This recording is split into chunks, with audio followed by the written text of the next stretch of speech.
कुत्ते को सावन में रोटी खिलाने से क्या फल मिलता है? भगवान शिव ने बताया, अगर मनुष्य कुत्ते को रोटी खिलाने के 8 फायदे जान जाए तो कभी दुखी नहीं होगा। भगवान शिव ने बताया, कुत्ते को एक टुकड़ा रोटी खिलाने से क्या फल मिलता है? एक समय की बात है। भगवान शिव कैलाश पर्वत पर बैठे हुए थे। तभी माता पार्वती ने भगवान शिव से पूछा, स्वामी, मेरे मन में प्रश्न उठ रहा है। भगवान शिव ने कहा, हे महादेवी, आप निसंकोच होकर पूछो। आपके मन में वह कौन सा प्रश्न उठ रहा है? तब माता पार्वती ने कहा, स्वामी, मैं यह जानना चाहती हूं कि कुत्ते को एक टुकड़ा रोटी खिलाने से मनुष्य को कौन सा फल मिलता है। तभी भगवान शिव ने कहा, हे देवी पार्वती, कुत्ते को एक टुकड़ा रोटी खिलाने से मनुष्य को 8 फायदे होते हैं, तथा जो भी मनुष्य इन फायदों के बारे में जान जाता है उसका जीवन धन्य हो जाता है और उसको जीवन में कभी दुखों का सामना नहीं करना पड़ता है। जो भी मनुष्य पृथ्वी लोक पर कुत्ते को एक टुकड़ा रोटी लाता है उसे 8 फायदे होते हैं और वह जीवन भर सुखी रहता है और उसे मृत्यु के बाद मोक्ष की प्राप्ति होती है। भगवान शिव ने कहा, हे देवी पार्वती, अक्सर मनुष्य कई मौकों पर कुत्ते का नाम लिया करते हैं।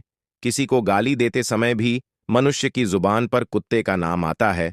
मनुष्य गाली आदमी को देता है, परंतु नाम कुत्ते का बदनाम होता है। तो क्या कुत्ते का जीवन इतना गया गुजरा है? भगवान शिव ने कहा, हे देवी पार्वती, एक समय की बात है। एक काला रंग का कुत्ता था। वह बहुत ही लाचार था और भूखा प्यासा था। वह गांव में सभी के घर घर जाता था, परंतु उसे कोई भी व्यक्ति रोटी का एक टुकड़ा भी नहीं देता था। वह भूख के मारे इधर उधर घूमता घूमता एक दिन वह गांव के बाहर नदी के किनारे एक आर्ष के आश्रम पर पहुंच गया और राशि से कहने लगा, हे मुनिवर, मुझे लगता है आप बहुत ही विद्वान तथा ज्ञानी हैं। इस मैं भूखा प्यासा आपके पास आया हूं। कृपा करके आप मुझे एक टुकड़ा रोटी का दे दीजिए, जिसे मैं खाकर अपनी भूख को शांत कर लूं। तभी वह आर्षी कहता है, हे स्वान, क्या तुम्हें गांव में एक टुकड़ा रोटी का किसी ने नहीं दिया, जिसे तुम खाकर अपनी भूख मिटा सकते? भगवान शिव ने कहा, हे देवी पार्वती, वह कुत्ता राशि से कहता है, हे मुनिवर, मैं आपको क्या बताऊं, आप मेरी बातों पर विश्वास नहीं करोगे।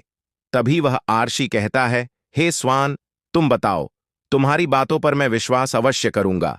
मुझे तुम बहुत ही लाचार दिखाई पड़ते हो। तभी वह कुत्ता कहता है, ठीक है मुनिवर, मैं तुम्हें अपनी बीती बताता हूं।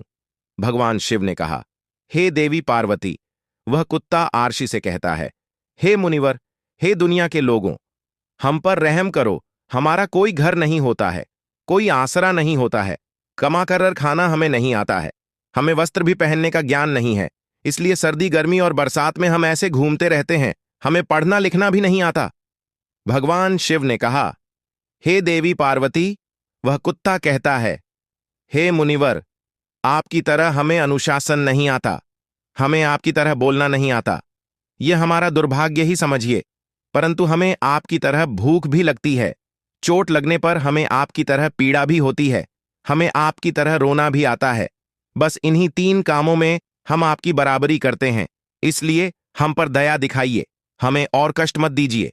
ईश्वर ने तो हमें वैसे भी कष्ट देकर ही भेजा है, ऊपर से आप लोग हमें परेशान करते हैं।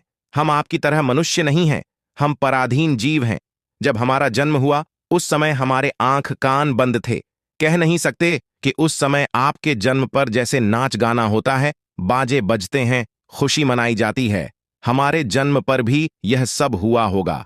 हमारे जन्म पर किसने खुशी मनाई होगी? हम जिस बिछौना पर थे वह रुई का नरम तो था, सर्दी बिल्कुल नहीं लगती थी।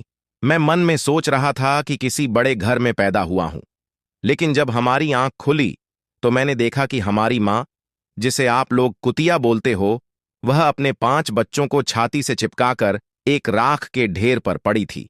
हम 5 भाई थे, बाकी 4 भाई तो लाल और भूरे रंग के थे। मैं अकेला ही काला रंग का था। सबसे छोटा मैं ही था, इसलिए कमजोर था। मेरी मां हम लोगों के पास कम ही आती थी, क्योंकि उसे भी अपने भोजन की व्यवस्था करनी पड़ती थी। यदि वह ना खाती तो हमें दूध कहां से पिलाती? उस एक मां पर हम 5 भाई निर्भर थे। वह बेचारी अपने भोजन के लिए इधर उधर दौड़ती रहती थी। कभी भोजन मिल भी जाता था, कभी नहीं भी मिलता था, लेकिन वह हमेशा हम 5 का बड़ा ख्याल रखती थी। आखिर वह हमारी माँ जो थी, वह रात भर जागकर गांव की रखवाली करती थी। किसी की मजा नहीं थी कि कोई अनजान आदमी बुरी नीयत से गांव की तरफ भी झांक जाए। दूसरे गांव के कुत्ते भी हमारी माँ के डर से गांव में नहीं आते थे। गांव के किसी किसान के खेत में कोई जानवर खड़ी फसल खाने आते तो हमारी माँ उसे दौड़कर भगा देती। गांव वालों के लिए इतना सब करने के बाद भी कोई कोई मनुष्य तो हमारी माँ को भोजन तक नहीं देता था। भोजन के लिए हमारी माँ को मजबूर होकर छीना झपट्टी करनी पड़ती थी। कई बार तो लोग उसे लाठी डंडों से पीट पीट कर भगा देते थे। बेचारी उस दिन भूखी प्यासी रहकर पेट की आग से जलती रहती थी। भगवान शिव ने कहा, हे देवी पार्वती, वह कुत्ता कहता है, हे मुनिवर, आखिर भूख तो हमें आपकी ही तरह लगती है। ऊपर से उसे अपने 5 बच्चों की चिंता भी लगी रहती थी। आखिर माँ जो थी, जब भूख उसे चैन से बैठने नहीं देती थी और गांव वालों का भी उसे देखकर हृदय नहीं पसीजता था, तो बेबस होकर उन लोगों के घरों में चोरी से घूमना पड़ता था और खाने की कोई चीज मिल जाती तो उसे खाकर अपने पेट की आग बुझा लेती थी। कई बार तो लोग उसे खाने की वस्तु ले जाते हुए देखते तो लाठी डंडे लेकर उसके पीछे पड़ जाते। कुछ निर्दय लोग तो कई बार उसे घर के अंदर बंद करके पीटते थे। हमारी मां का बुरा हाल कर देते थे। फिर वह कुत्ता अर्श से कहता है, हे मुनिवर, हमारी मां ने क्या बिगाड़ा था? उसने सिर्फ अपने पेट के लिए भोजन ही तो चुराया था।